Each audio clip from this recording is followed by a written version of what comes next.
It's Tuesday on Your View. Welcome to the show. I am Murayo Afolabi Brown. As always, I have the ladies with me. Hello, Nima Akasha Zabiri. How you doing? I'm fine, thank you. Good to have you. What's up? What's going on? It's me and my disco. Your disco. Yes. Oh.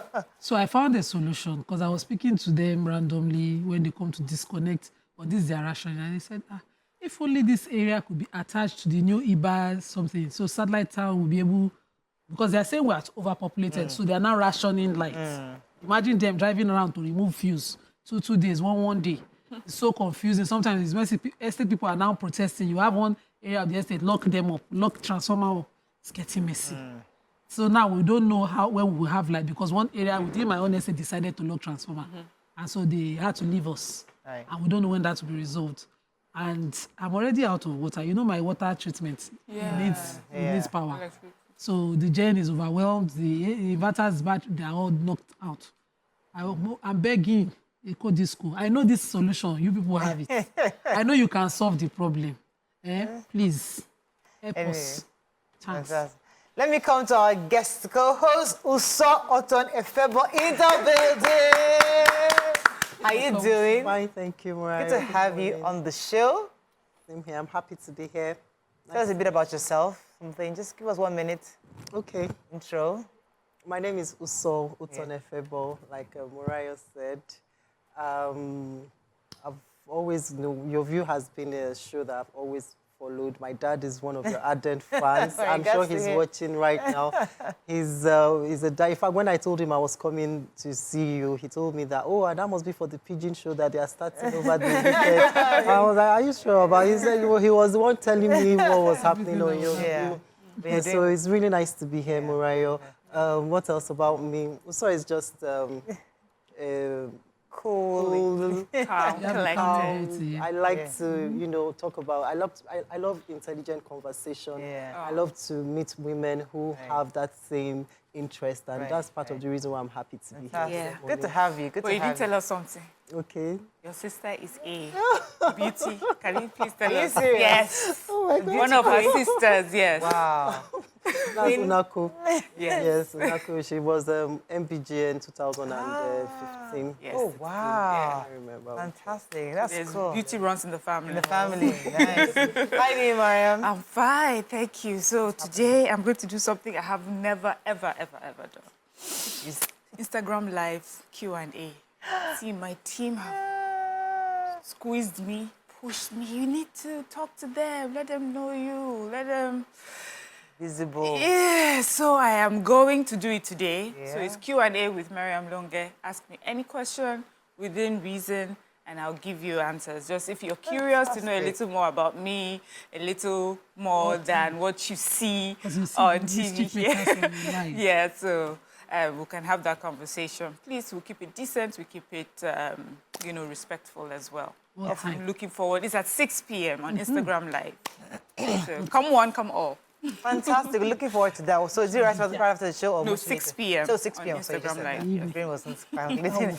So I'm off to Babcock University today. I will be speaking today. The theme is Opportunities Beyond Borders, Leveraging Contemporary Mass Communication Realities. I'm pretty excited because obviously we've been in this industry for quite some time now, and the leveraging of media and the opportunities therein is something that we need to continue to discuss and open up those opportunities to young people, especially those in mass communications. See, the world is your oyster, as they say. So I'm looking forward to go to Babcock today and just share a few things. Have you been before? Never. My brother went there, actually, my youngest brother. Yeah. So he's accompanying me there. Okay. So he cannot go to my territory without me. No problem, let's go together. Is it Bremo? What's the name? Elishan, right? Yeah. I have no idea where that's what you're... Let's go on a short break now. We'll come back, we'll look at the front pages of the paper. Stay with us. We'll be right back.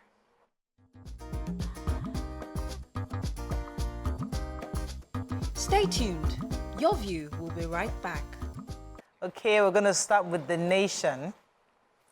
Diversion of 10 billion naira. EFCC detains ex-Kwara governor. Disco threatens power cut to Aso Villa, others over 47 billion naira debts. Oyo disburses 500 million naira to over 2,000 small business owners. ASU members get 4 months withheld salaries. Why cement can't sell below 7,000 naira by manufacturers. Lion kills zookeeper at OAU. No time to scrap LCDA, says Aida Tiwa. Okay, which story are we starting with in Nation? So, the cement manufacturers have been summoned by the Minister for Works and Housing to explain this 15,000, 9,000 price of a 50 kg bag of cement, and they are blaming it on high cost of gas, import duties, bad road network, smuggling, and they also blamed it on dollar, of course. The minister has appealed to them to find a way to bring it to affordable price of 7,000 to 8,000. So some people, their 50 kg bags sell for 9, some people 15,000. And so they're looking at between 7,000 and 8,000, depending on who is bringing down what price. But the Oga Patapata of the BUA has said that they would abide by the agreement that they have with the minister, and then they are assuring of a reduction in prices. Yeah. And I have the major headline. EFCC Commission is set to arraign the former governor of Kwara State, Governor Abdul Fattah Ahmed. They said it's in connection with an alleged diversion of over 10 billion naira. So they say, the report says a source at the EFCC said that the ex-governor was questioned on diversion and mismanagement of 10 billion naira funds of Kwara State government during his tenure as government between 2011 and 2019. They said this investigation has been going on since 2020, and they also acknowledged that he has voluntarily, gone to EFCC. They said that the alleged diversion, misappropriation of funds and money laundering investigation has been on actually since 2019. They also say that the reason why they are doing this is to avert any recourse to frivolous applications on jurisdiction, which may drag for some time. So they're trying to tidy up all the investigations before he's arraigned before the courts. Now, his spokesperson says this is routine, it's not a big deal. He's been going to the EFCC concerning this issue over a period of time. So I guess this is going to head to court, and we'll see how it's finally resolved. Yeah. Okay, which story do you have, also? I have the one that happened at Obafemi Awolowo University. Yeah. The sad story about the zookeeper who was killed, mauled by the lion there. Serious pandemonium from what I can read at the university. Said this man is a sad story because this man has been there for a decade. He's been the one who, practically raised the lion that mauled him to death. So really, really sad story. Yes. You see, the thing about animals, they don't remember you. One day, you take care of them from when they are cubs, and then... So you're just prey to them.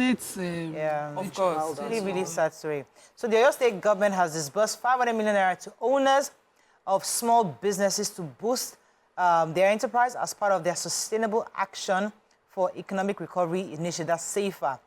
Governor Seyi Makinde yesterday promised to support small business owners with these funds with a single-digit interest loan to stimulate small businesses in the wake of removal of subsidy. Many governors were asking yesterday that what are governors doing exactly with the money that was given to them? So he's saying that he's supporting business owners with these funds to help their enterprise. The loans made available to all categories of small business operators from all parts of the state were routed through 7 microfinance banks. And the 223 small business owners access their loans through all the various banks. So all the banks have different people that are going to be giving out the loans, so through the government. Moving on now to the Punch. Labour mobilizes for protests. Tanker drivers strike triggers fuel queues. EFCC detains ex-Kwara Governor Ahmed over alleged 10 billion naira fraud. Aso Villa Defense Headquarters, CBN faced disconnection over 47 billion naira debt. Senate asked FIRS to suspend 17 trillion naira tax waivers. 50 Niger Republic-bound food trucks intercepted in Zamfara. Cement manufacturers list conditions to crush spiraling price. Okay, which story are we taking? Okay, so I have the 50 trucks that were impounded or made to return, according to the details of the story, at the Niger Republic border. They were fully loaded trucks that sorted grains, rice, different grains, and they were headed to Niger Republic, and they were caught at the Zamfara end of the border, and they were forced to return into the country to sell the foodstuff to Nigeria. This group, the Shehu Sani, an indigene of Zumi town area of Zamfara, told the correspondents of Punch that the vehicles were stopped at the Gidan Jaja village close to the Nigerian border, and they were not impounded and kept anywhere.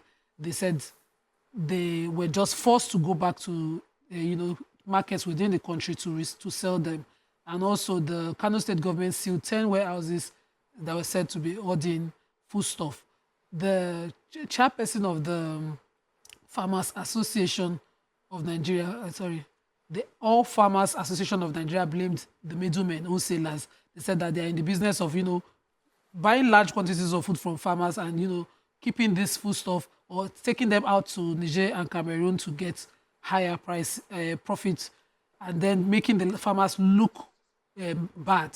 This is, according to them, depriving local market of essential foodstuff and undermining Nigerian farmers by this act alone. They said that they are looking at how this will stop and also create more foods for Nigerians. But I'm wondering if wholesalers are in the business of buying foods. It's because, they are in the business. Is that the only solution, returning the foodstuff here? Or can we then look at expanding the farming end of things? So let's, give incentives for people to go into farming. Let's assist with mechanized machines so people can do more mechanized farming, make available more lands for this purpose. When we took a story yesterday, I loved the hot topic yesterday. Very perfect. Let's go on a short break. When we come back, we'll continue with our review. Stay with us. We'll be right back.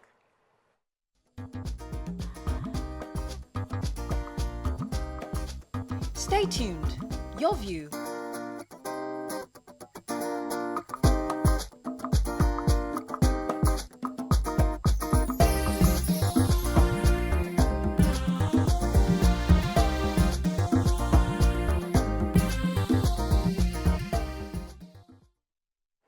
Thanks for staying with us. We're still reviewing the papers. Mariam had a story. Go ahead. Yeah, so no fewer than 86 ministries, agencies, and departments of government are owing Abuja Electricity Distribution Company to the tune of 47 billion naira. The management of AEDC says the presidential villa owes the disco the sum of 923.9 million naira. National Security Advisor owes 95.9 billion. The Ministry of Federal Capital Territory, being supervised, owes the sum of 7.57 billion naira, while the Adebayo Adelabo Ministry of Power is indebted to the tune of 78 million naira. See, the ministries, they listed them. Welcome. Billions and billions and billions of naira. They said that, let me read here, it says that they said these long-standing unpaid bills for services rendered to them through that they have been trying to work with the ministries and departments and agencies over a long period of time to see how they can resolve this issue, pay up the bills. They said to no avail. See, they are threatening to disconnect them in 10 days should they fail to pay up their debt. So they've given them a notice, and they said after the expiration of 10 days from Wednesday, the 28th of February, they will embark on disconnection of services to them until, they pay up their debt. And then they go ahead to name all of the MDAs that owe them money. I'm happy they came to the newspapers for this. So yes. It's so embarrassing. And you hear all the time they're subsidizing, but you, the main people, you are not even paying them. So that's why, that is why they are cutting our own throats. To make up for all the debts that, they have been unable to get back. The Nigerian army and their barracks always owe the discos. And they don't dare go and cut their per day. Okay. The organized labor on Monday began mobilizing its members for a nationwide protest slated for February 27th and 28th. Sources at the leadership of the NLC told the correspondents at The Punch, saying that they are going to go ahead, because until things change, they plan to go ahead with the protest planned for those dates. Arising from the crucial meeting, the labor union sources agreed to demand the implementation of the agreement with the federal government without further delay. So according to them, the federal government still owes them based on the agreement that was signed. according to the 14-day ultimatum by Labour, says that they'll have a 2-day nationwide protest. I thought it was because of the hardship of the subsidy removal, but it was actually more about the fact that they are not, the government has not pulled through on the agreement that was already signed by both parties. I told one of the correspondents that the protest would be held as planned and agreed at the meeting. Said that they have no reasons to back down on this protest until things change from the federal government's angle. Any other story in Punch? There's one that says, one of the headlines here is that the Senate has asked the Federal Inland Revenue Service to suspend tax waivers up to the tune of 17 trillion naira. And then the reason is because of abuse of the waivers, of the tax waivers. The chairman of the Senate through the Committee on Finance has told the FIRS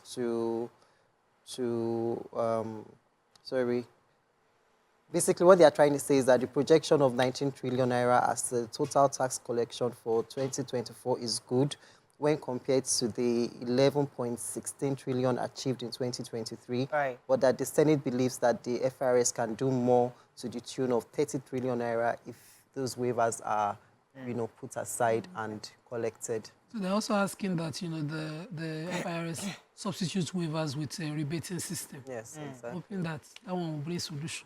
Okay, very quickly now, Daily Sun, anti-government protest shakes Ibadan. New Enugu City, no homes demolished, land grabbers creating problems, says government. UK, Nigerian parents battle to pay school fees as exchange rates hit. I can't even say the naira. The equivalent. I can't even say it. Hit over 2,000 naira to the dollar. Yeah. Tinubu back in Abuja after AU summit in Addis Ababa. Plateau Governor PDP chairman condemns killing of APC spokesperson. Hepatitis kills 28 in Nasarawa. Lawmakers urge governor to declare state of emergency.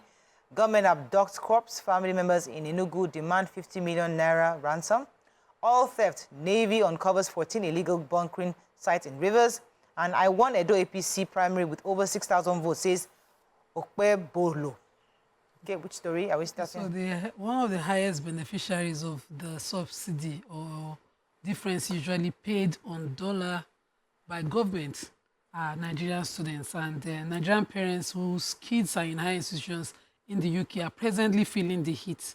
They're saying this all-time high of 2,000 plus of dollar to the pound is affecting them. Presently, UK schools have not increased their fees, but they have already felt increase because they have to source pounds at that higher rate, and they have different parents' accounts on the story, and practitioners in the business who are also trying to get UK schools to stay school fees at their present cost. But I'm thinking, so all the pounds will be subsidizing for schools, because when somebody goes to UK and come and say, what did Nigeria do for me?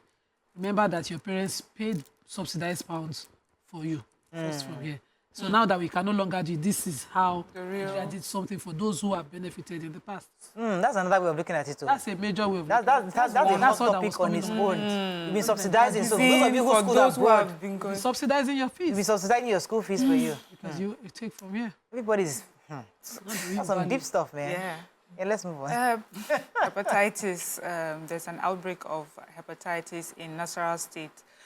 This was brought to our attention by Musa Ibrahim, who is the representative of Doma South constituency, where the AK development area is situated, and that's where 28 people have died from the outbreak of hepatitis. And they are asking, so there was an important session at the State Assembly where they are asking their governor to declare a state of emergency, as a result of this deadly disease.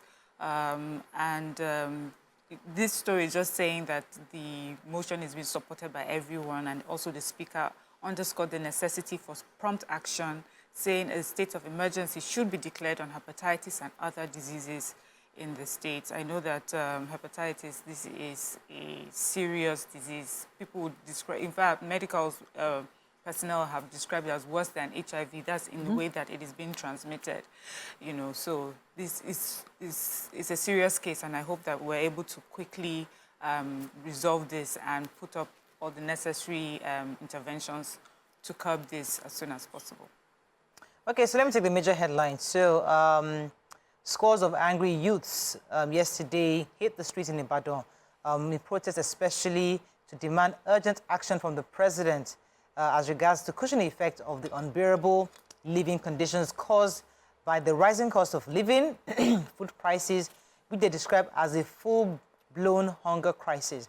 The hardship tagged End Nigeria Hardship caused gridlock in many parts of Ibadan.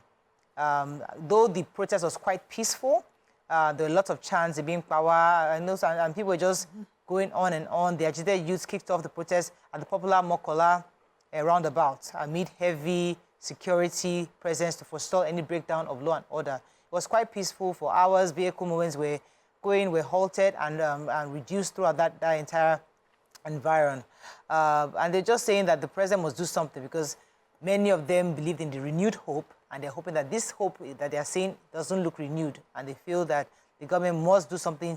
According to them, some of their demands are: do you want to reduce our population, end food scarcity, open borders, and end hardship? A bag of cement has jumped to 5,300 naira. This is still it's much more than that. Okay, moving on now to Vanguard. Forex crisis 2024 budget suffers major dislocations. Wale Edun Cardoso's SEC management team visit Wigwe's parents. FG cement manufacturers agree on 7,000 naira for 50 kg bag. Edo 2024 APC Youth Women take over Secretariat, one sack of SWC. Electricity forex inflation push meter prices up by 80%. Senate kicks against 17 trillion naira loss of tax waivers. And ECOWAS crisis, Gowon turns down FG ECOWAS invitation to speak on issue. Okay, which story are we taking? Vanguard. Go ahead. Me? Okay, Yeah. so I'm Cardoso, Wale Edun, SCC management team visit Herbert Wigwe's parents. Still on that very, very sad story. The finance minister and coordinating minister of the economy, Mr. Wale Edun, the governor of the Central Bank of Nigeria, Mr. Olayemi Cardoso, and the management of the Securities and Exchange Commission, SCC, yesterday visited the parents of the late group CEO of Access Bank, Herbert Wigwe, who died recently, along with his wife, Doreen, and his son.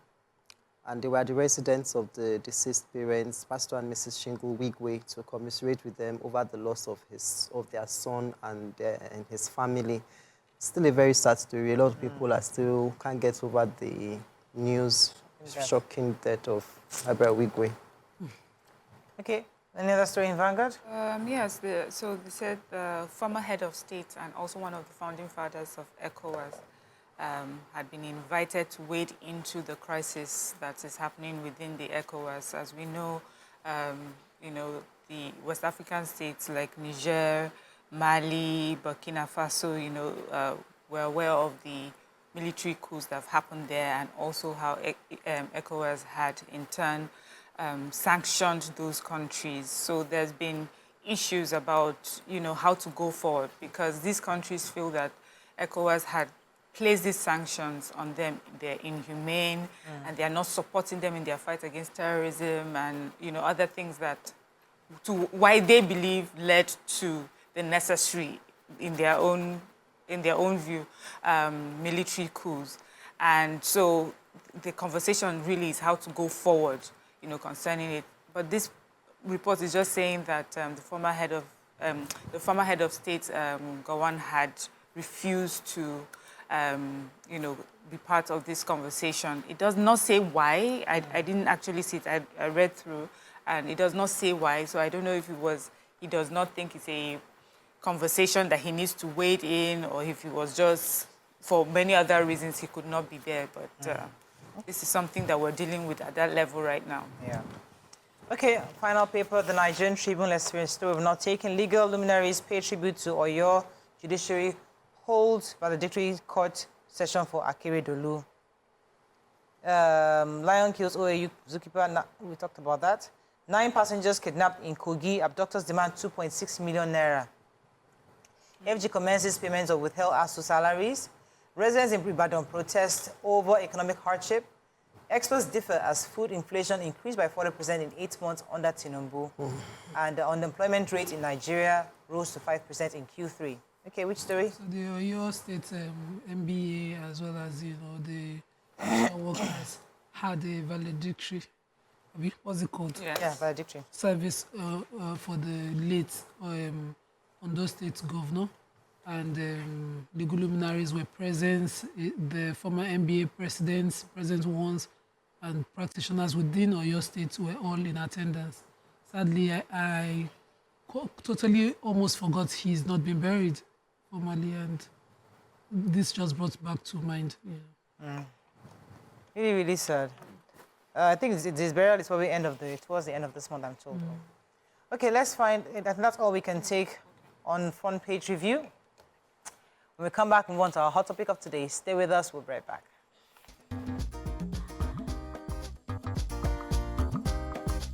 Stay tuned. Your View will be right back.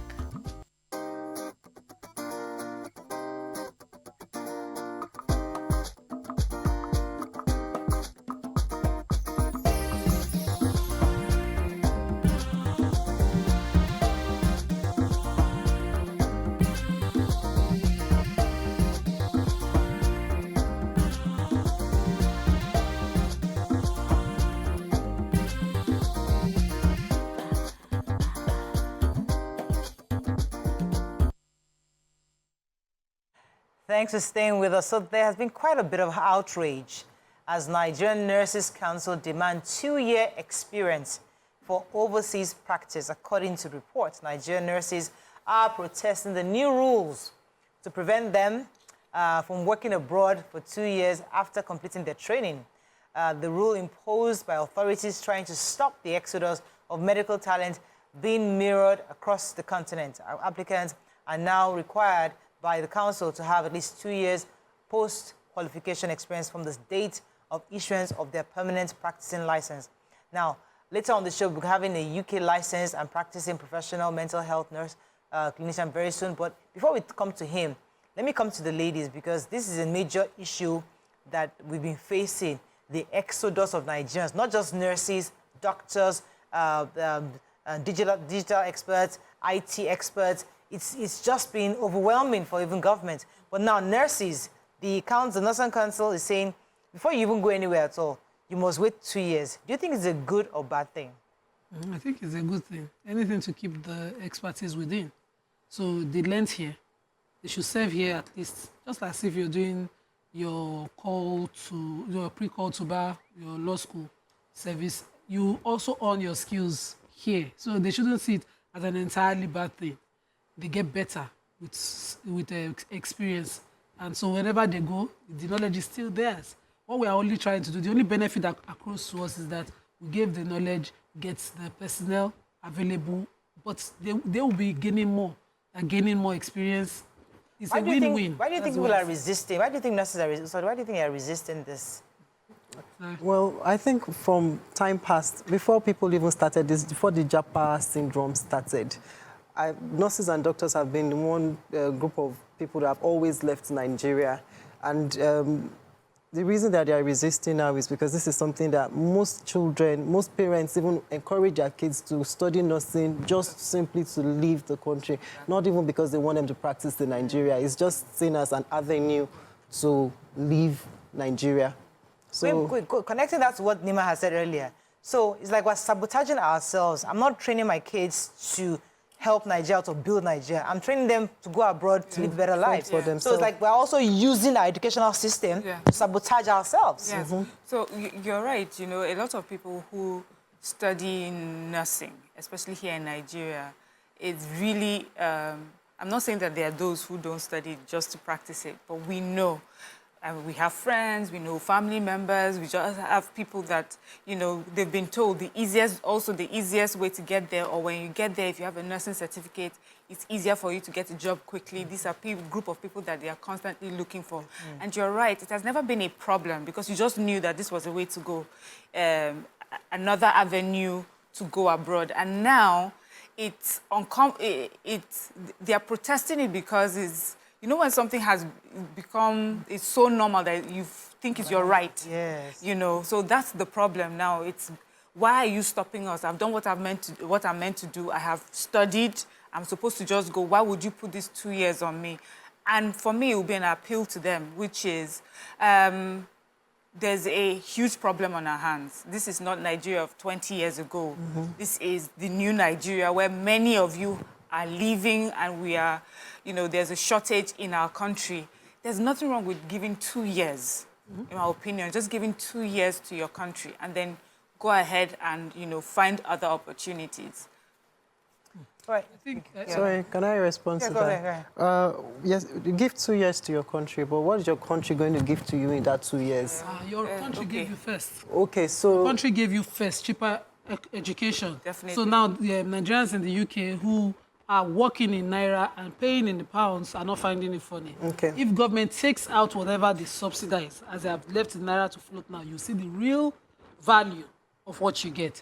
Also, the quality of education you get here, whether you like it or not, whether they tell you so or not, is good. That's why you can sit for an exam internationally and pass it. I have a cousin who sent a letter to my side of the family recently asking for sponsorship in school.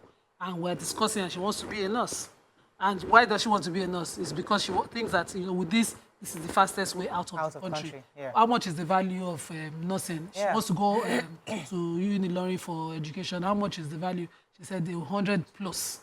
So imagine that, compare it to what you might have to pay when you go out there. So your country is giving you first, but Nigerians don't ever think Nigeria gives us. I understand that. Nigeria doesn't give So you. that's the problem. See, when you said that during the paper review, it really sunk in. Because we always point fingers, and I've always said on this table, we're always so easy to point fingers. Government did this, government, forgetting that we are also part of the problem. We are equally, as much as the selfish part of me says, I can't raise my children to go to school here, and then you pay them 100,000 naira at the end of the month. You have spent so much in nursing. So there's also that part of me. But also, are we also thinking of Nigeria? Because now the nurses want to travel abroad. Who's going to treat you? God forbid your loved one is sick. We need a nurse. Yeah, so they've always traveled abroad, you know. The problem is why give them this 2 years guideline. I think, you know, with nurses, with traveling, you know, or schooling here, some people will argue that you gave us the tuition to pay. We paid it. So it wasn't as if we had asked for, some of them went to private universities, you know, so it's not as if they asked for subsidized rates. That if they would say, if you had given us more, we would have paid it. So we have played our part. According to them, we have played our part. We have done what we're meant to do. Every other person goes to university, do what they have to do, get their certifications and leave. Why are you, you know, targeting us? So that's why I will not come, this conversation, I will not come from the point of, we have done so much for you. What have you done for us? They have. And, you know, one thing also with nursing is that while you're in nursing school, you're also already in hospitals giving, yes, you're learning and you're also giving of your services. But then allow us the opportunity to seek greener pastures. Allow us the opportunities to grow and, you know, earn more money. After all, some of them will say, we're even coming back. We gain more experience, we come back. But for me, this conversation is really about where we are today. Because of the situation we have today, it's everyone that we're calling back to look closer, you know, to look at home better and do better for our country. We cannot use things that were okay in 20 years, you know, 20 years before, is not okay today. Many of us have put our children through schools because we want them to go abroad and, you know, find a better life. So we cannot say the nurses, especially, you have subsidized rate. That is what happens in Nigeria. And we hope that because it's that way, we can also attract people to come to our country to read nursing or medicine if it's cheap, if it's that beneficial, that is the fact that it's cheaper is more beneficial, then they can come to our country and also, you know, we can earn exchange rates from that. So this is really about where we are today and not just... So I totally agree with you that we are here, we are where we are today, but a lot of our youth are not seeing it. Nobody is selfless again. They say a very selfish world, you know? And we got here just by a trend. It's better out there, it's greener out there. That's just by that. Nobody wants better for their fellow Nigerian. So, can I come and kill myself? I cannot come and kill. It's a slogan. So once I graduate, I go, I make whatever pounds I make. And you know, if you make the pounds and spend the pound in pound country, you're not exactly rich. It is when you make the pound and spend it in naira that you can pepper them back home and say you have earned higher. The inflation is global, it's everywhere, but it's only here that everybody is on the street and we are all shouting. Where are they going? Yes, so earn the pound and stay in the pound country, or even pay your education in the pound country. No, Nigerians would take the education cheaply, especially for medical schools, nurses and doctors. We know we have a very higher subsidized level here. Yeah. When you do law and you go to the UK, you will take their exams to qualify. You will pay. Yes. You will take exams per state in the US to qualify to practice. So nobody is dashing you anything. And if you try to even pay the extra money here, they'll carry placard. Yes. You want to increase school fees. So you cannot. And we don't do student loans education here, exactly. So what are we talking about? I think what needs to be done now, instead of enforcing this 2-year stay on the nurses or the people in the medical industry, what you should try to do is to make their welfare system so good that they don't even feel the need to leave. If you are giving them if you give them good, welfare system, you are supporting them, you're giving them education, travel, study grants where they can go and even learn in other countries and come back, then there's no point, there will be no need to enforce that 2-year stay if things are good. So that's the point that I'm trying to make.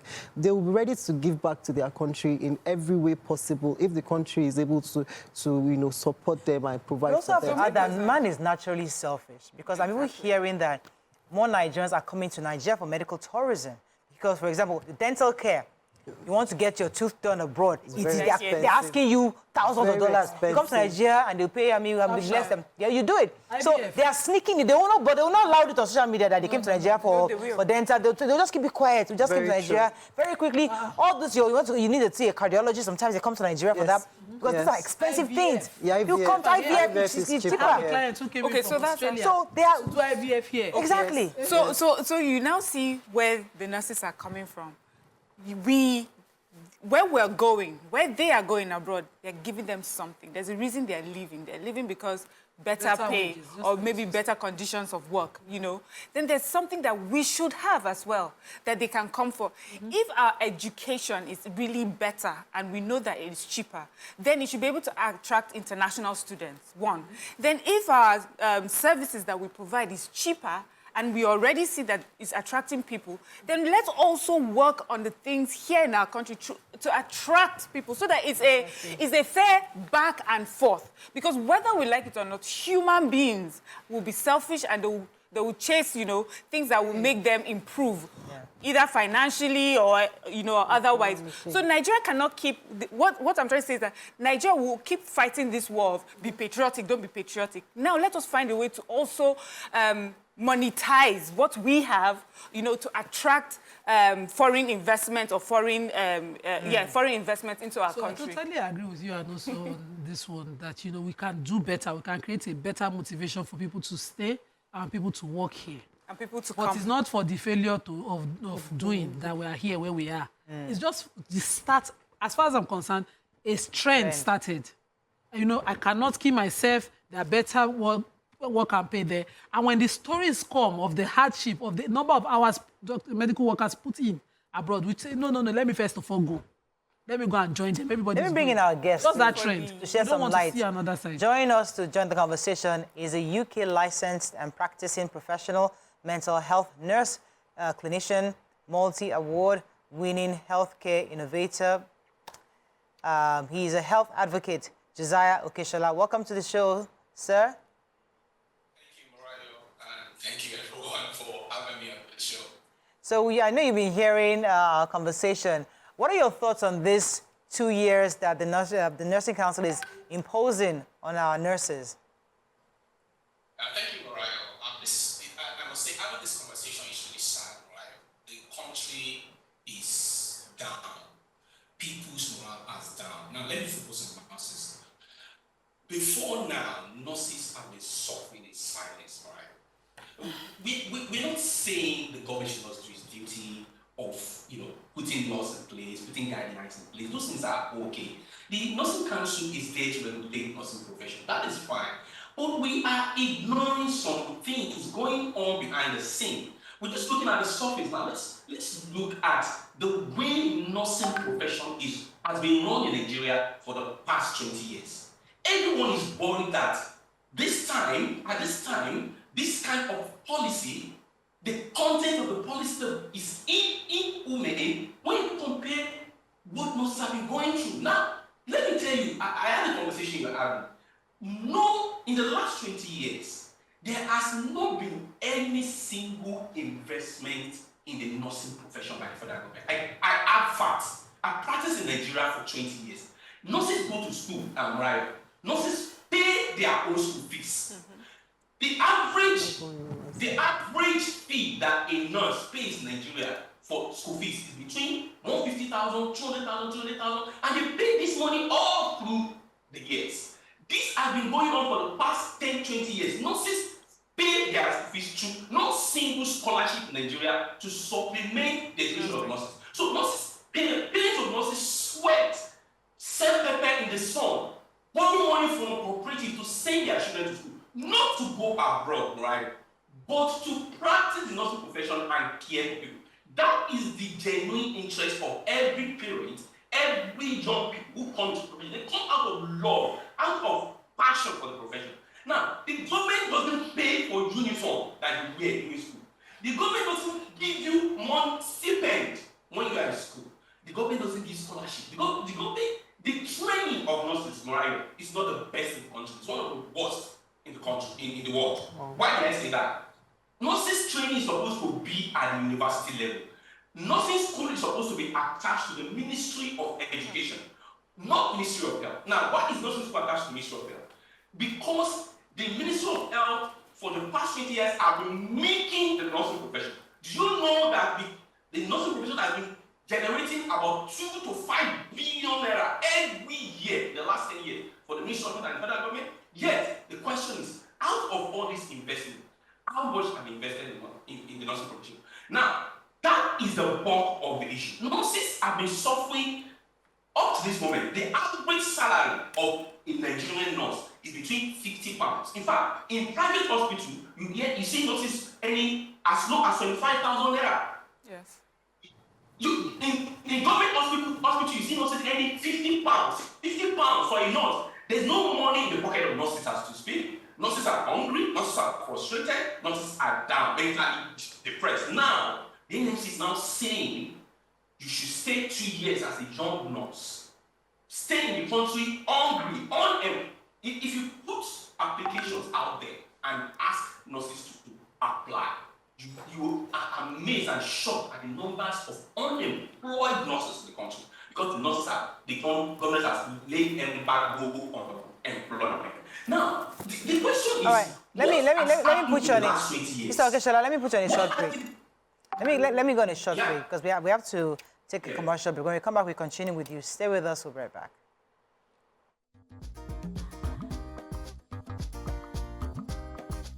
Stay tuned. Your View will be right back.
Thanks for staying with us. We still have our guest, Mr. Hosea Okeshola. You were saying before the break about the issues the nursing council is having. I'd like you to continue what you were saying. Now, Royal, in the last 20 years, what has been done to prevent nurses from leaving? I take you back to 2001, the Abuja Declaration. the African Union member states came together, all head of states agreed that the healthcare in Africa is dwindling and they needed to save it. So the agreement was that at least 15% of budgetary allocation should be given to healthcare. Now, over the last 20 years, Nigeria has not even attempted to give 5%, 6%, 10%. The healthcare sector has been underfunded and been denied of funding, and that has affected the nursing profession. Now, you're asking nurses to stay 2 years. Nurses spend 3 to 5 years in school. Do internship, go to internship for another 1 year. Some of them go to NYSC for another 1 year. That's about 7 years. Staying, serving their country. Now, they come to practice and there's nothing to work with. The salary is terrible. The working conditions is inhuman. And nurses have been doing this for the past 20 years. They've been trying, hoping that the government is going to change this. Mr. Okeshola, Mr. Okeshola, let me get a few questions in for you, because there's nothing you're saying that the average Nigerian doesn't understand. If you go to the educational sector, the same thing. Doctors are complaining. Various engineers are complaining. Every sector is going through the same issues: lack of government funding, lack of allocation, lack of investment. So, and somehow, whatever happens, we also somehow survive these trends, although we want it to be better. But in the issue at hand is that you and I, though you live abroad, those of us here now, we're at risk of not having a nurse because all our nurses are going abroad. So the council is saying, stay back 2 years. So just in case Mariah is sick, she has a nurse in the hospital to take care of her, at least for 2 years, before somebody else goes. Are you now saying that that lady, the nurse shouldn't stay back to take care of the woman in Nigeria who needs care? Are you there, Mr. Okeshola? Yeah, so the staying back is the solution. 2 years is the solution. That's not the solution. It's like using the wrong medicine for the wrong diagnosis. Staying back 2 years is not the solution. By now, what you're talking about is attracting, what you're talking about is producing more nurses to replace those who are going. We have, Mariah, we have 20 years to solve this problem. Nurses are not responsible for the deterioration. The federal government should take responsibility and begin to provide solutions. One of the implications of this law, why nurses are in opera, is because it's going to have serious implications on the average Nigerian. The nurses are frustrated already, the nurses are hungry, the nurses are angry. Now, the nurses who you are going to produce over the next 2, 3 years, 5 years, are going to be disinterested in the profession. Nurses are going to go to other countries to seek education. Nurses are going to find other means of living. So the solution is not forcing them to stay. The solution is making the profession attractive enough for them to stay. Okay. That should be the content of the discussion surrounding the policies. And the reason why this policy is terrible is because this policy was made in isolation. No consultation with stakeholders. The Ministry of Health, the Minister of Health, and the Legislative Nursing Council sat together and brought out guidelines and policies. We have thousands of nurses in the diaspora who are willing to come home and help solve the brain drain problem. Okay. They are there. The National Institute of Nigerian Nurses and Midwives do not even have a say in that policy. So what we're saying is, withdraw this policy, sit down at the round table to discuss with stakeholders and produce a policy that actually solves the problem, not complicate or fair enough. All right, Mr. Okeshola, let me come to Nima. Okay, so I hear all that you have said, but you know, it's so heartbreaking to hear that there's a body that speaks with government on these issues. Whenever the body for the medical doctors are on strike, the NMA, there's a strong, fierce assertion of their rights everywhere. When it comes to the nurses, they don't assert so much. Why do you go to a sword fight with water bags? I didn't get the question. Can you repeat that? Why is the Nurses Association not as fierce, as strong as the NMA when they demand this, these rights that you are talking about? Thank you for that question. And that is why I said we should not misunderstand this situation. Many people feel that nurses come into nursing because they want to travel out. Nurses are so passionate about the lives of people. Let me tell you, nurses are the most important person in the hospital because if the doctor makes a mistake, the nurse can correct it. But if the nurse makes a mistake, the patient dies instantly. If the pharmacist makes a mistake, the nurse can correct it. But if the nurse makes a mistake, so the lives of people and nurses can be insensitive to the plight of the public. And that is what they have done over the last 20 years, refraining because they have a passion for saving life. That is the major reason why they are still in this profession. Otherwise, many of them would have left. So the reason why the leadership has not actually been first is because if we do so, the masses will suffer. For the past 20 years, we've been thinking about the masses, but at some point, we reached a breaking point. We were at a breaking point in the last 3 years. We could no longer, nurses are coming down with committing suicide, nurses are coming down with depression. They don't. Let me give you a personal experience. The first time I came into nursing was 2005. The first day in nursing, I saw a nurse, a male nurse, who had been working for the government for 25 years. Is borrowing money to go on. I wept that day. He's borrowing money to take transport to go home. This is someone who has served the government for 25 years. So nurses have not actually gone to the extreme of what we are seeing now because they've been thinking about the people. Now, they are now saying that two serious implications. Number one, it is still about the people. If you go ahead with this policy, the people will suffer. Because the kind of nurses we meet at the hospitals, you will not like it. All right, Mr. Okeshola, let me pause you. Let me pause you again. Let me pause you for a second. I have a caller who's been holding for a while. Mr. Muyiwa, go ahead, please. Hello? Yes, you're live. Go ahead, please. Yeah, good morning, madam. Morning, sir. I'm Mario and Nima in the studio. I really appreciate the first time caller on the show. Welcome to the show. Thank you, ma. You see, the issue of Nigerian movies, the simplest thing is this. Every professional is looking for a better way, a better way of living in his or her career. But the truth of the matter is this. I am an advocate of the government should look for a better working condition, better salary and everything.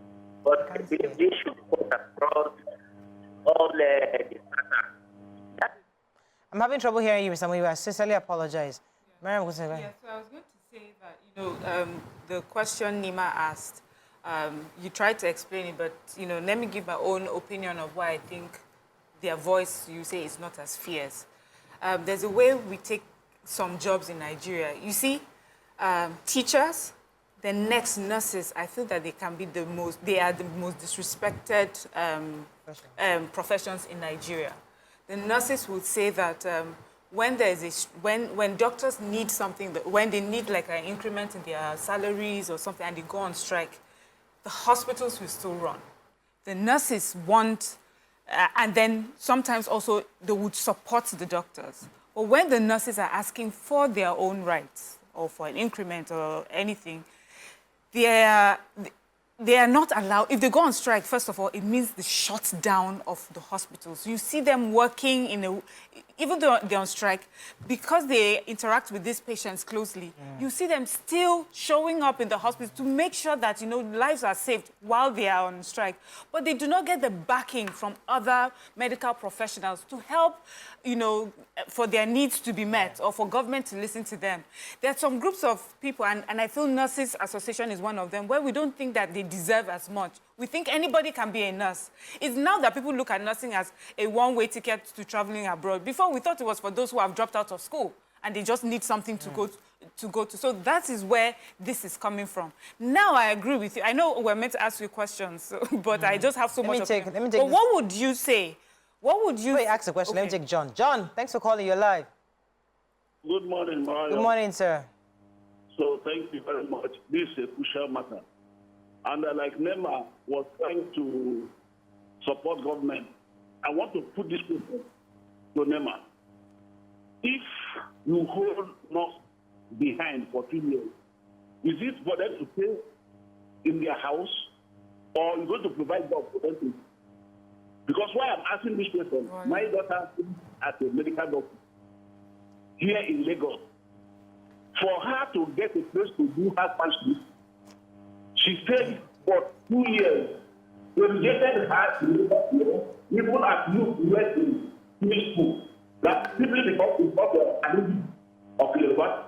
It took extra 2 years before I went back to the school to get her to place at her partnership. So now, for the period days before having her then to be her partnership, are you going to count the 2 years to say with us? Because in a situation where that can be about overseas, as you finish, they are teaching you to have that really not allowing you to start. So I'm putting for her to understand that the government, they are not ready for it. And to pay for the school, I borrowed money for my daughter to finish. I sold my things for my daughter to finish. As I'm speaking to you now, it is now she's having as a uniform for this present war. He has not done anything. And there's no job. You go outside and see doctors looking for jobs, work in private hospital. They are paid thousands. So in abroad, that's how is it done now?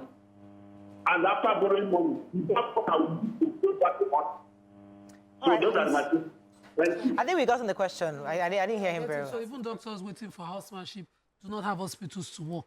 Yes, that's one I know of. I'm shocked that, you know, this extends to nurses. But then again, I was going to ask why are we finding out? Because, you know, the Nurses Council have put this restriction, limited restriction on nurses that are graduating. Why are we just finding out? So Maria made the comparison of the teachers, and even the Teachers Association fights strongly when they fight. The nurses, I think there's a mental box they put themselves. I disagree. You see that battle with them and doctors in the hospital. I don't see them as fierce as they should be when negotiating with government. That's my personal opinion. They should be as assertive as possible and clear on all the things. This is not a battle between nurses and doctors. This is a battle about your profession and how you want to be treated. You should separate it. Leave the doctors, whether they fight, whenever they are fighting. But when you are fighting for the nurses' rights, fight for nurses' rights so that Nigerians are very well understanding of the things that you're advocating. Let me get a question for our guests. Do you have a question? Let me do that. Do you have any questions for? The question I have is actually for Nima, but I would, after you want to say nurses. Yes, go ahead. So I was going to ask if, you know, you have been quite passionate in, you know, expressing yourself on the challenges of nurses. Could you give us maybe 3 or 5 things you think government can do better to make nursing more attractive and nurses to stay back, more attractive for nurses to stay back in Nigeria right now? What can they do right now? So the first thing to do is to withdraw this wicked policy first. Have a stakeholders meeting. Presently, Nursing and Midwifery Council does not have a board. The federal government needs to institute a nursery board that comprises of not only people in Nigeria, but nurses who have traveled abroad, who understand the pains of Nigerian nurses, and who have the solution to the problem. There are other solutions to the problem apart from what the federal government is doing. So institute a Nursing and Midwifery Council board, call a meeting, call a stakeholders meeting, and look at the root cause of these problems before you now bring out guidelines or policy to solve them. That's the first thing to do. So we need to, first of all, get this policy back. No, implementation is going to be disastrous. The second thing we need to do is ask the question, why are other countries thriving in their country? Let me cite 3 countries for example. Kenya is exporting nurses. Kenya is exporting nurses. Philippines is exporting nurses. India is exporting nurses. Now, it is not just exporting nurses. Number 2, these nurses they are exporting are getting a tons of benefit when they come back to the country and invest their knowledge, their talent. So the second thing is let federal government approve colleges of nursing in universities, in colleges of nursing across the country. We have just 400 schools of nurses producing nurses for Nigeria. That is just for 20 years. How many you have 400 schools? 400 factories producing nurses for 200 million people. These are the things that are supposed to have been done, but it's not too late. Let them go back to the drawing board, address the root cause of why do we have not had enough nurses in Nigeria. We have over 6 million unskilled, unemployed. Why can't we massively produce nurses from this 6 million? So there should be a policy. The policy should not be stopping Nigeria. The policy should be, how do we produce more nurses for our local consumption? How do we produce more nurses for exporting to that country? Because the world needs us. Now, apart from that, all right, let me pause you for a second. I have a caller. Mr. Okesha, let me pause you for a second. I have another caller, Mr. Lawrence. He's been holding for a while. Good morning, Mr. Lawrence. Good morning, ma'am. Good morning, sir. Go ahead, please. Good morning. Good morning. You're live. Go ahead, please. Yes. Good morning, madam. I am the first caller too. Welcome to the show. I am a short You're listening to the TV. Don't listen to the TV. Listen to us. Are you hearing me? Very clearly. Hello? I said, good morning, madam. I hear you. Talking to your phone and listen to your phone. So you have a question? Yes, a question for Nima and now Nima is not a question. I'll guess for the guest. Yes, okay. Please. All right. So, Mr. Josiah, you say that the country has to, why are nurses leaving and all of that. The answer to that question for me is not really with the nursing profession or the lack of active association of the nurses. I think it still boils down to economic hardship and increased insecurity in the country. Because I've worked in healthcare in the UK. I've worked in the healthcare industry in the UK. I've worked closely with the healthcare professional in the US as well. And let me tell you, I can say it for a fact, this is from my own experience. The nursing profession in those countries is equally very hard. In fact, even more strenuous than here in Nigeria. Those nurses work 12-hour shifts, sometimes even more. Sometimes even they are called back into work on their off days when they are supposed to not be at work. They are called back in to come and take over shifts that they were not supposed to. It's a very, very strenuous lifestyle for nurses. So why are Nigerians, Kenyans, Indians still wanting to go and work in these countries? It's only because there's more security. There's not even the pay. There's the economic security. There is better. They have light. They have water, transportation. They're not afraid for their lives. They're not afraid of kidnapping, ransom, and all of that. Yeah. So it's not just about the nursing profession. It's now really about the state of the nation and how the hardship in the country is making these people. That's another angle. So nursing across the world is also a very tedious profession across board. Very. People are living here. So now, the issue leaving Africa to go also could be just the exchange rate. The fact that your money would mean more when it comes back home. Now, let me come back to you. Sir, Mr. Okesha, are you still there? Yeah, I'm here. So based on what Uso just said, it's not. Yeah, how do you respond to what Uso said? It's not so much about people living. Go ahead. No, it's not about. You see, nurses are willing to stay. Make nurses attractive. Nurses are coming to the profession to save lives. They are passionate about the profession. They know what they signed up for when they came to this profession. So the issue of running away because the economy is bad, the economy is bad for everybody. But why not make nothing attractive for nurses first? Why not start with that? Bring out a package that is irresistible and see whether nurses will not stay. We have so many nurses who are not traveling out of the country. Now, let me tell you, I worked in a private sector for 10 years, 8 years. I worked in an oil and gas sector. All through my stay in that organization, I never thought about traveling out. Why? Because I was earning almost $500,000 every month. What would I even think of going out? Am I mad? Because the conditions were right. The facilities are facilities that are being used overseas. The pay was far better than what is obtainable out there. The environment is conducive. Now, before I got that job, I was working in a federal hospital where I was working 35 patients in night shift when there's no power supply in darkness. There's no injection. There's no cutting wood. I bought them with my money. There are rats. Rodent invested, mosquito invested, bedbug invested hospital compared to a good environment. So create the enabling environment and see I think your voice has been heard loud and clear. Thank you so much. I'll let you go at this point, but thank you, Mr. Okeshola. You're a professional mental health nurse, clinician, multi-award-winning healthcare innovator, extraordinary global leader, and mental health advocate. Thank you so much for joining the ladies of Your View today. Coming back to you, ladies, I mean, I think he was really loud and clear. The truth is that make the profession more attractive for nurses. If you do that, it will stay, because nursing profession is not easy anywhere. No. So make us stay back. And those who have even gone abroad will be happy to come home if you provide a conducive environment for them to do so.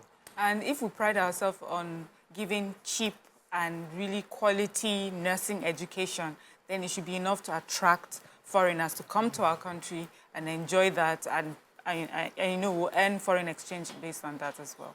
All right, so let's go on a break. That's all we can take on this segment. When we come back, move on to our next topic. Stay with us. We'll be right back.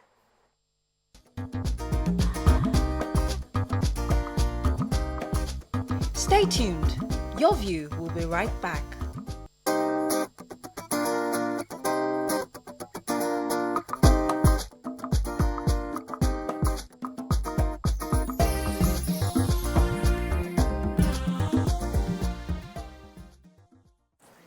Thanks for staying with us. So, in the papers earlier, we read about protests going on in Ibadan yesterday. People took complaining about the state of the nation, food prices. And then we took our minds back to a few months ago when a journalist, Ayodeji Bakare, who had seen our president, I think it was at the in New York. So he had that opportunity to see President Bola Tinubu. And he said, he asked the president to use cassava in the commodification of the naira. That was his own advice. He had 1 second opportunity to see the president, and he gave him that advice concerning the use of cassava. So our question this morning is, let's just imagine that you and I are in front of Mr. President this morning. What would you ask him to do? What would you tell him? What feedback would you give to him today? We're going to open our phone lines to Nigerians to call in. If you have the opportunity to see Mr. President this second, what's the first thing you would tell him, especially because he has promised us a renewed hope, asking Nigeria to trust him to take us through this season. Interestingly, Sheyi Law posted something quite interesting. Also, he said that he would rather follow a leader that is going to take, like Moses, taking us through this wilderness, knowing that the future is bright, than somebody who is going to let us remain in Egypt. Eating food and wine and enjoying at the expense of our children's future, you know. So, of course, people have already debated that, but the truth is that some are saying these are hard times. Others are saying, let us manage. Others are saying, I cannot manage. What's your own perspective? What would you tell Mr. President if you have the opportunity to see him this morning? You can call us on 081 0764 1679, 090241 63440. You can also tweet to us at TVC Entertainment _ Would love to hear your views. One of the beautiful things about this show is that we're able to express our views undeterred by anyone, and even callers can call in to share their own authentic views with us so we can learn from each other. So we'd love to hear it. Let me start with Nima. What's your first thing you tell Mr. President if you have the opportunity? Okay, I think he's already on track if those things work. I would love to live in a country again where the refineries work. I was a little girl when my dad joined the NNPC then, and he had first applied to join the Warri refinery, and then he got appointed to join the Port Harcourt branch of the NNPC, and he turned it down because he thought raising Muslim young girls in Port Harcourt would be tough. But his cousin proved him wrong. My cousins in Port Harcourt are even stronger Muslims than I am. And so he took the one that later worked out for Lagos. But I remember then in the house, his passion for the oil sector, the talks that I heard, how the refineries were working, how, you know, Nigeria can do this and do that. And now everybody just, Mom, it's like we don't even know that refineries, my kids don't even know whether there's a refinery, talk less of whether they work. So I'd love to see a time where the Nigerian crude is refined in Nigeria again. That's one thing I believe will bring back dignity faster than any foreign direct investment that we're looking for. This is what God has blessed us with more. In every region is strength. This one we can control. Before we turn to Congo, where our resources are always taken out, we are the ones even taking our own out. I'd love to see that happen. I know it's possible with one foresighted person. That can be our reality again. So I would really plead with him, whatever you can, channel into that. But then, just as I'm saying it now, I'm thinking it again, that there are people whose businesses thrive on, vandalizing pipelines, vandalizing, government plans, and I'm wondering, who will lead this country? Even if you had this beautiful dream and you finally see a refinery per state working, somebody will still be dealing with stealing it. Yeah. And those people will be the ones in the media and on social media saying it cannot work. God forsaken, it has ended. Okay, let me come to you, Mariam. What would you tell Mr. President? So for me, it's food, agriculture, and like we've always discussed here, the issue with Nigeria is not the scarcity of policies or in brilliant minds or conversations at tables. It's really in implementation. And for me, corruption is our biggest struggle right now. And so if the president can make it his duty to be so, to be very strong on punishing people who are saboteurs of government policies, saboteurs of Nigerian growth, I feel that will go a long way in allowing for these policies to be implemented well. These, we have them. There's nothing new we're going to tell the government. They know. Yeah. They have been abroad, they've come back, even within the country, they understand our local issues. They get it, but there's constant. We've allowed saboteurs, we've allowed dishonest people to be the ones that are leading the way. We need to call them out and punish them. It does not matter who they are related to, who they know, who their their circle is. If we can do that, we'll see a big change, not only in agriculture, we'll see it in our education, we'll see it in health, we'll see it everywhere. That's one thing I'll say to him. Please, agriculture. Sir, okay. What's one thing that you think, or we'll come to other things, but let's start with one first. Okay, so if I was to meet with the president face to face, I'll first of all congratulate him, on having to make tough decisions in very bad times. That's the first thing. But my first question, and this has been something of an object of interest for me, is what has been done with the monies that have been recovered from this subsidy that we are all suffering for? Can somebody just explain, someone with the authority to explain, tell us what has been done with the monies that have been recovered? Because a few months after the removal of the subsidy, it was reported that Nigeria has saved over $1 trillion, almost that's billions of dollars from just the removal of this subsidy. So is there any plan for the monies? What is the plan? How is it going to help us? That's just the major thing. Then I have other, but that's my number one. So governors will tell you that they're receiving more allocation. So I say maybe some money. Say I'm not speaking for government. I'm just saying that maybe some of the extra money that the governors are receiving could possibly be money saved from this subsidy. We don't know, but we'll find out from government exactly where this money is. For me, I think it's more of I strongly believe in the power of communication. And I think that the government is not doing enough to communicate consistently. So we have Ngalale, that's Ajiri, who comes out maybe once every 2 days or 3 days with press briefings or telling us press releases, which is great. But because of where we are, and I think you said something earlier that where we are today, we need constant communication at all levels. All levels. So you identify different young people or different cadres of society. Grassroots, middle class, low class, every level, diaspora within Nigeria, you identify them, connect with them, and you are constantly engaging them, giving them information, because they are going to be the ones spreading information, because people at the grassroots don't understand subsidy issues, we don't have money, dollar is floating, all that is grammar. The Yasika doesn't want to understand. All she knows is that the plantains that is bringing plantain for me is expensive. Exactly. She doesn't understand that it's the diesel to transport it from the farm to Lagos that is causing these increments for her. She doesn't get that. So we need information. Yes. Government must be able to communicate at all levels, top to bottom, consistently in different languages. Yes. Put it in Pidgin, put it in Togo. I mean, what's that one? What's that one in the Egun? Put it in all the language across the nation, in Hausa, in all the languages. Let people understand the issues so that when saboteurs who hate Nigeria are trying to twist the narrative.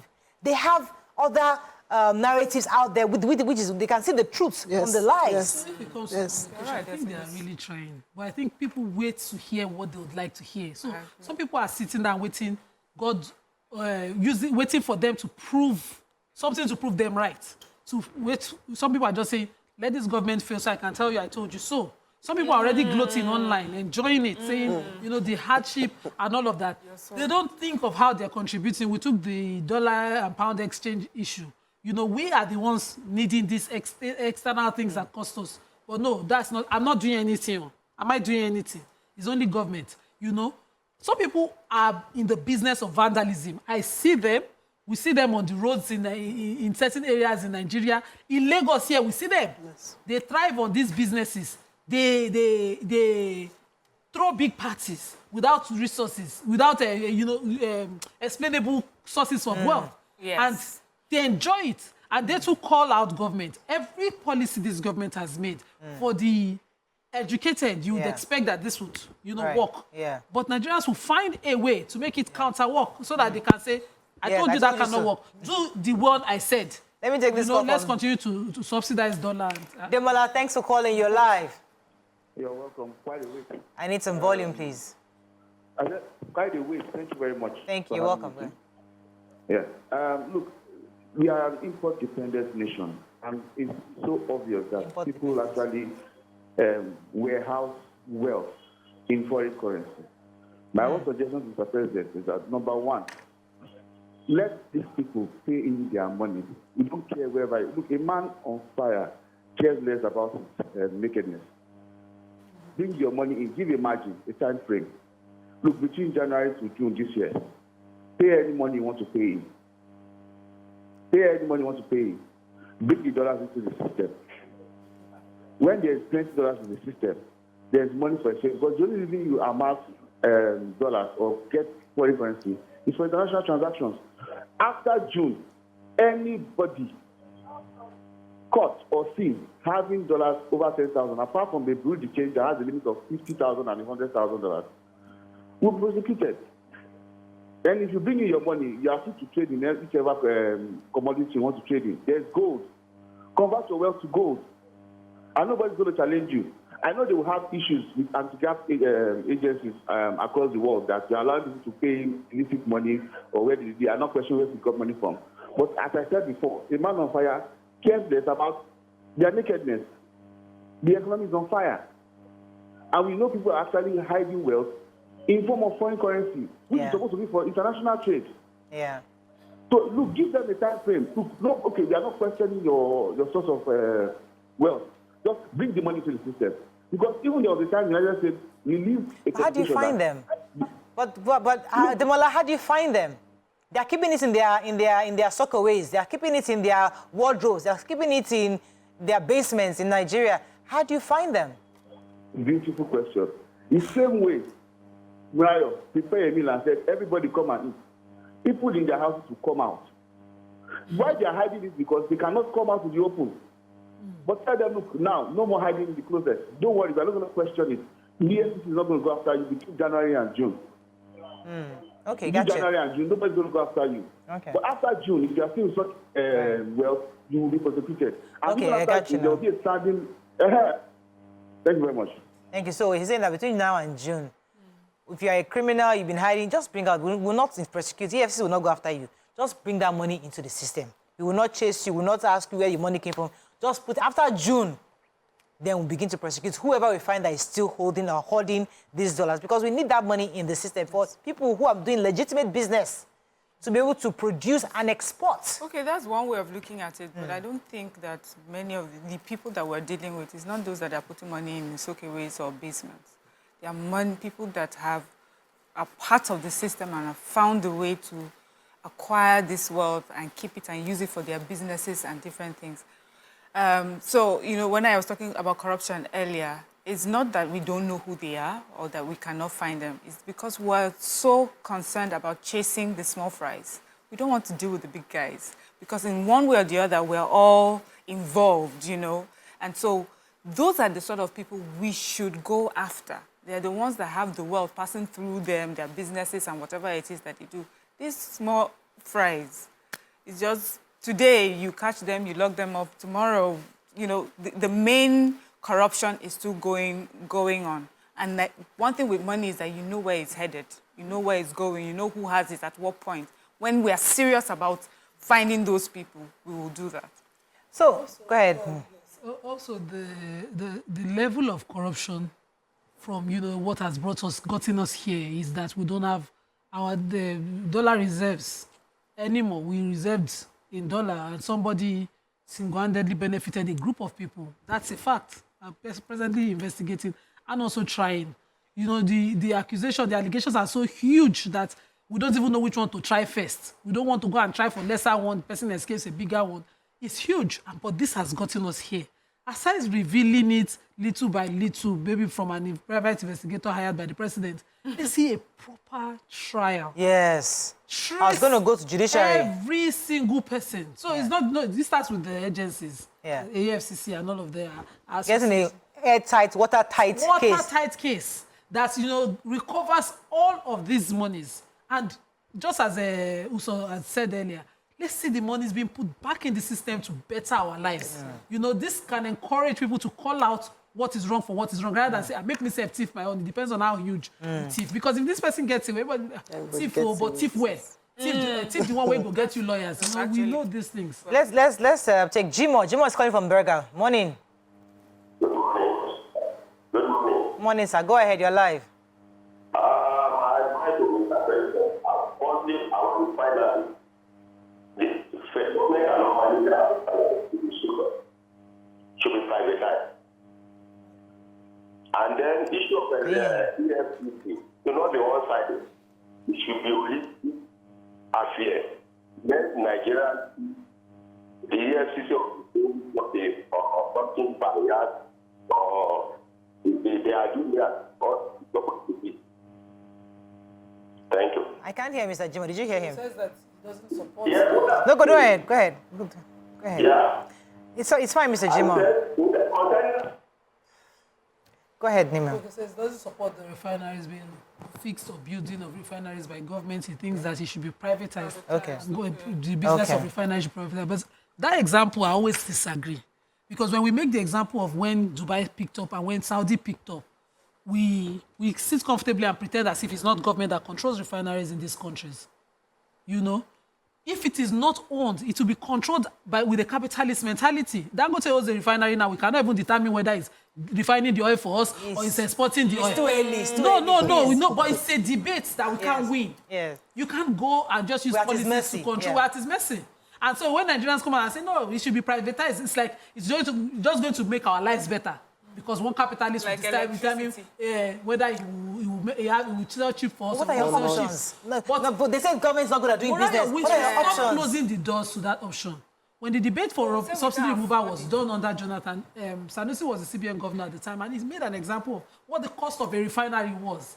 And then I kept wondering why the government subsequently not even think of building one. Why did Obasanjo himself not come in as the first president for the democracy and build one? Why are we here? So we know those there's vandalism. We know those what happened. Today, right now, what we need is a functional refinery. And if the private sector can come in, power. Yes? Let's ask each state to have a refinery and generate funds. Let me take this call from Korede. Thanks for calling. We are blessed with crude, and it can be in any state. Do they have the money? You're live. Go ahead, please. You don't know about states. I just can't hear you. I'm calling for the first time. Go ahead. Welcome, Mr. Yeah. If it's action, I believe there is one potential problem with the way we handle issues in Nigeria. Okay. The two policies that created this big problem that we have today are the subsidy removal as well as the floating of Naira. Those two policies are good, but the problem is we are canceling those policies because we believe some people are making money out of it and there's a lot of corruption in it.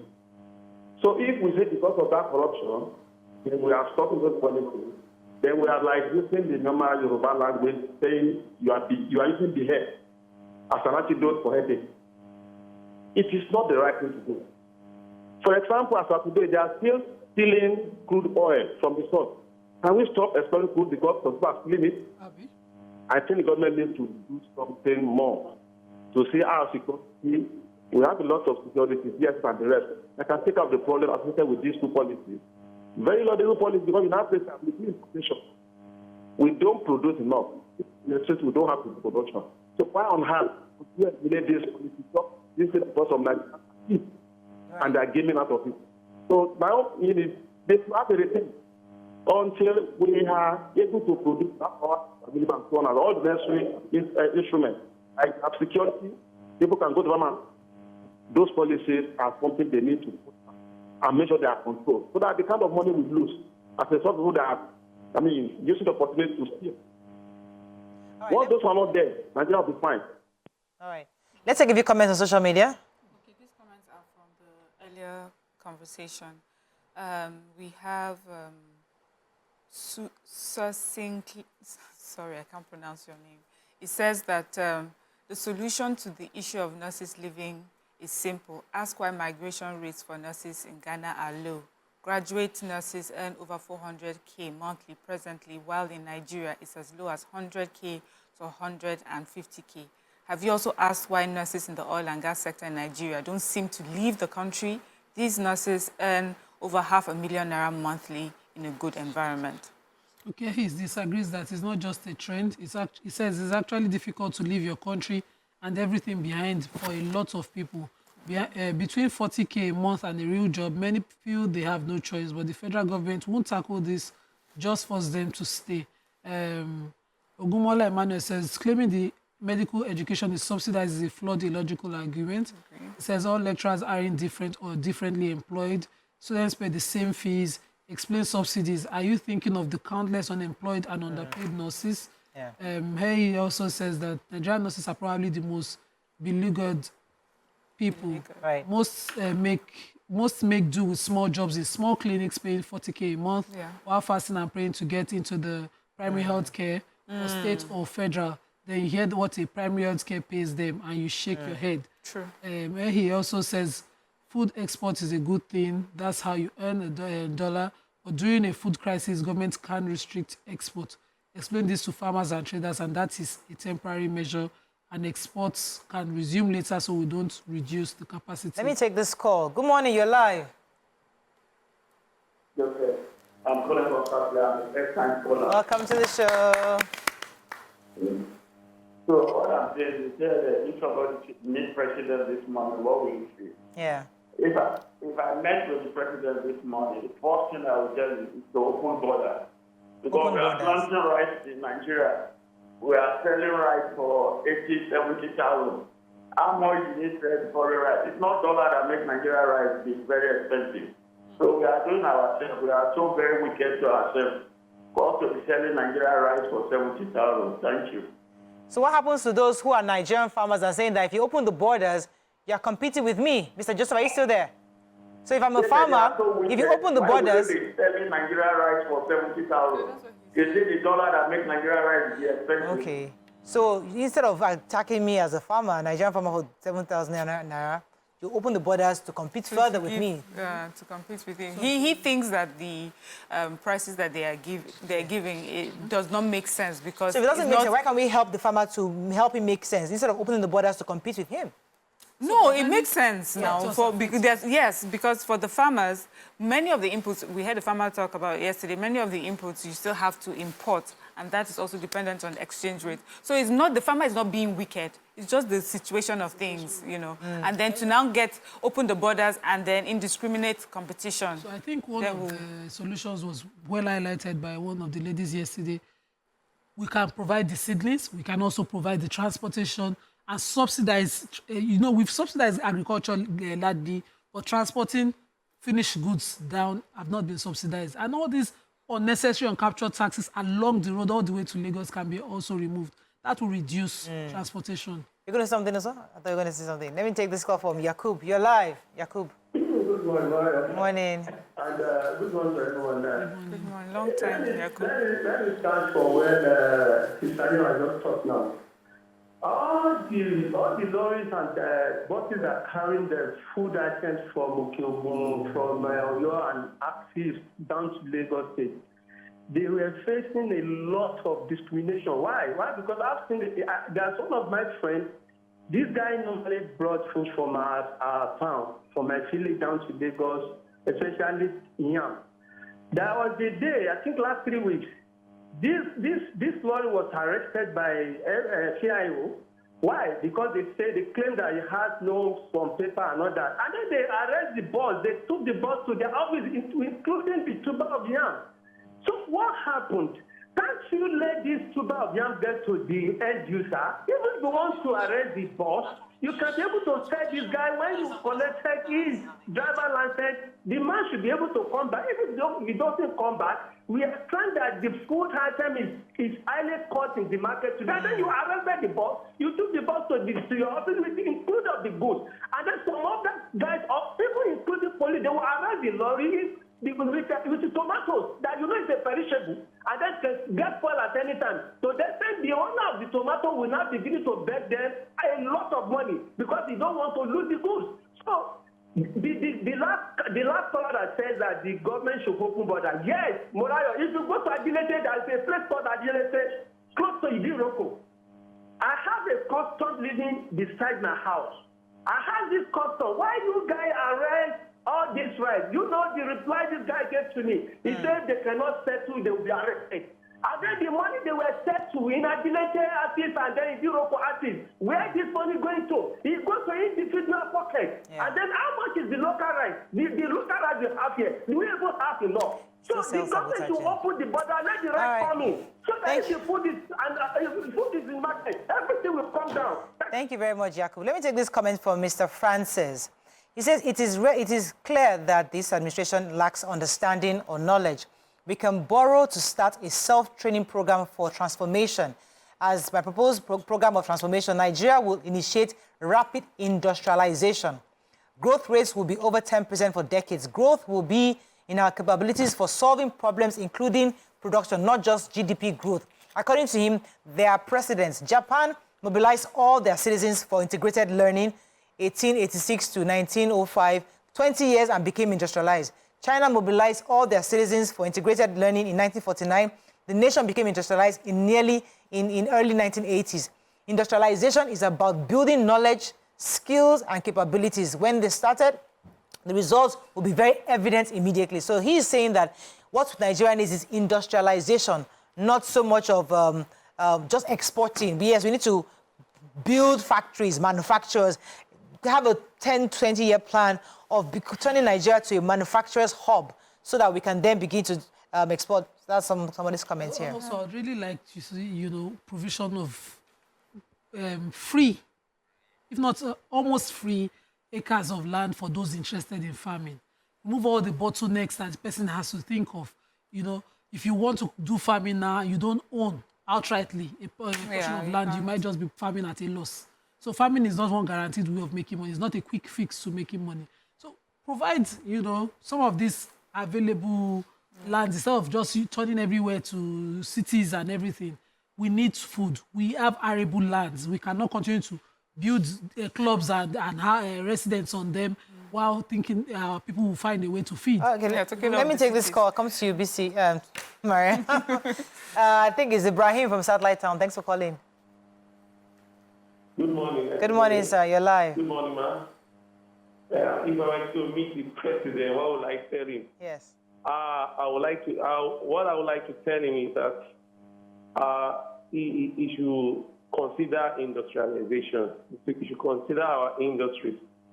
Instead of building more or starting more high institutions, those money can be used to help, our industry so that the graduate that goes out, mostly the science students and the engineering students, they can begin to work there.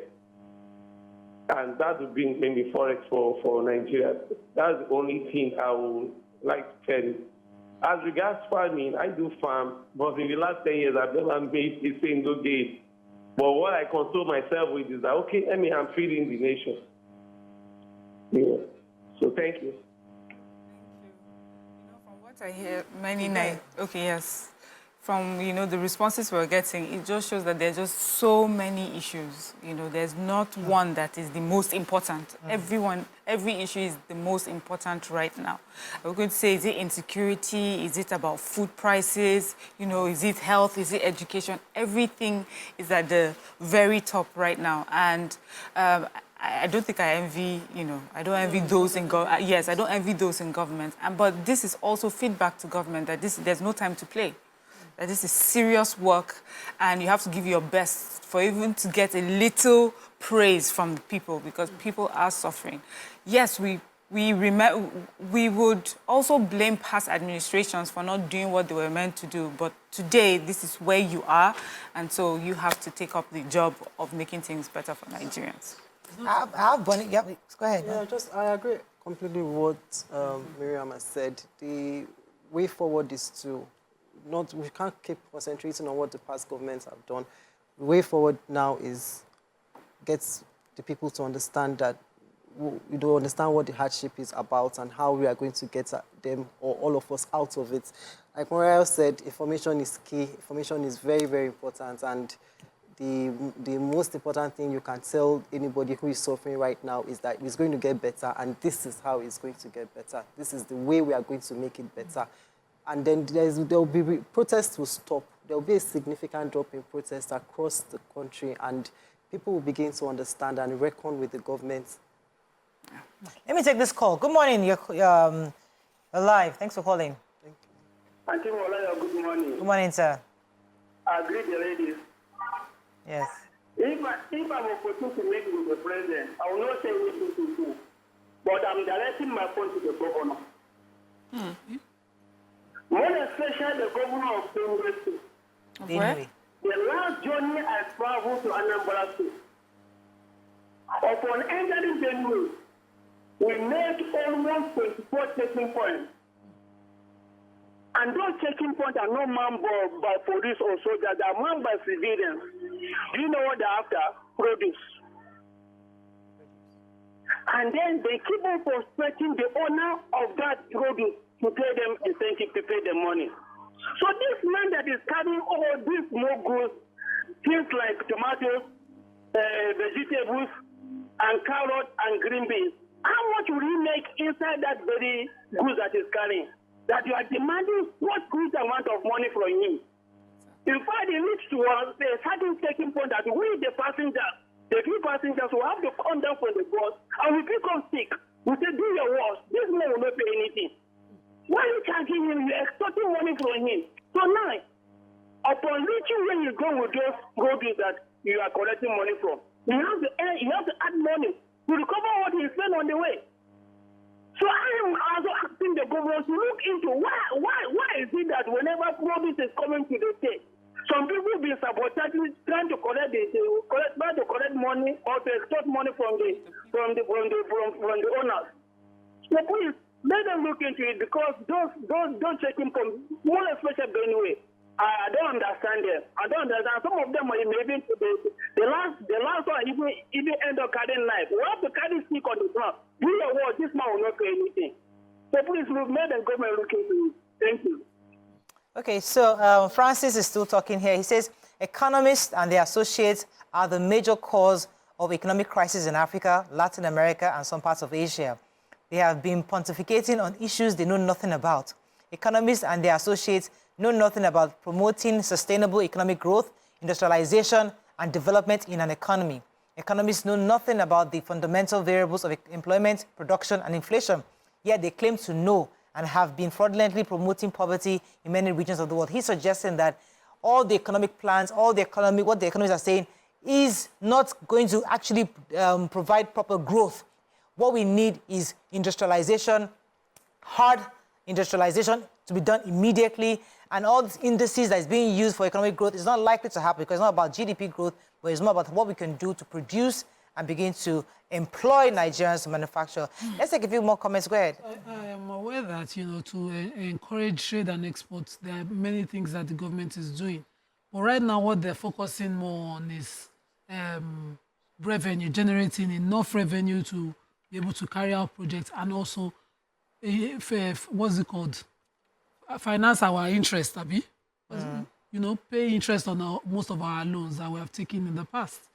So I know we will end up at loans. I believe that the loans should be targeted at core life-changing policies or projects that will turn things around. If each state that have, crude in them, the oil-producing states, about how many of them, 12 of them, start to have refineries to refine, so that it's from there that the tank farms will be located and be exporting products across the country from.